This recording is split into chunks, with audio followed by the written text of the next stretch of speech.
Friends, welcome to the law tailor YouTube channel. My name is Kolluru Ramanjal advocate, Mokkalagadda. ఈరోజు నేను ఇప్పుడు చెప్పే టాపిక్ ఏంటంటే కంటెంప్ట్ పిటిషన్ అంటే ఏంటి. ఎవరైనా ఎంఆర్ఓ కానీ ఆర్డీఓ కానీ కోర్టు ఇచ్చిన ఆర్డర్ని మార్చి అమలు చేయటం, సరిగా అమలు చేయకపోవడం లాంటివి చేస్తే మీరు రాతపూర్వకంగా ఆ కాపీ తీసుకుని ఆర్టీఐ ద్వారా కాపీ తీసుకుని ఆర్డర్ కాపీలు వాళ్ళు ఎలా మార్పు చేశారనేవి తీసుకుని కలెక్టర్కి రాతపూర్వకంగా ఈ కోర్టు ఆర్డర్ కాపీతో అర్జీ పెట్టుకోండి.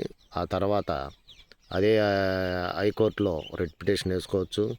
అదేవిధంగా ఆ యొక్క కంటెంప్ట్ పిటిషన్ అనేది మూవ్ చేసుకోవచ్చు. అదేవిధంగా ఈ కంటెంప్ట్ పిటిషన్ అనేది కోర్టు ఆర్డర్ని సరిగా అమలు చేయకపోతే అది మీరు ప్రూవ్ చేయగలిగితే ఆ కంటెంప్ట్ అనేది కంపల్సరీగా అది శిక్ష పడుతుంది. దాన్నే కంటెంప్ట్ ఆఫ్ పిటిషన్ అంటారు.